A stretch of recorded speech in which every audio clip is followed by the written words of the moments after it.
He arrived in Birmingham city centre through the building site of the new HSBC headquarters, which is to bring around 1,000 jobs to the city. When did you say the Midland Bank started here? 1836. Wow. With how many employees?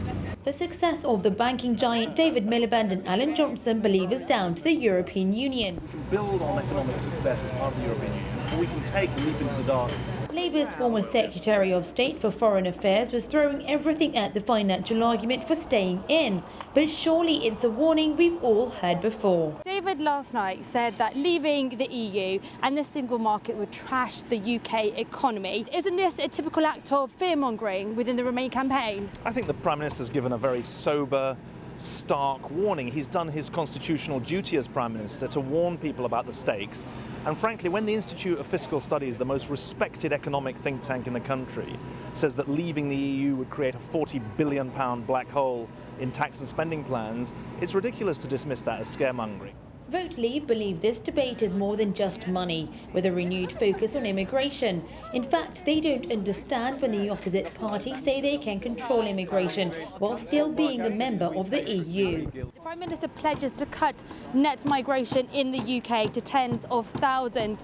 Is this really going to happen if we remain in the EU? Well, I think that the point the Prime Minister is making goes to the heart of this debate, because being in the EU still means that there's a lot of room for national decision making on a whole range of social, economic, welfare and other political issues. Now, it's very important that we don't treat immigration like a disease. People come here to work and contribute, but we can decide that they don't get benefits until they've been here for 4 years. We can decide that if they don't have a job after 6 months, then they have to leave, and I think that's the right approach. Labour leader Jeremy Corbyn is being described as a half-hearted Remain. So will Labour voters really see this as a critical vote or just a bun fight in the Tory party? There is a social justice case, a Labour progressive case for being part of the European Union, epitomised by the 4 weeks annual holiday that's guaranteed to all workers in the European Union. The Labour Party is united on this issue, and it's important that there's no complacency over the next 3 weeks. It's vital that every voter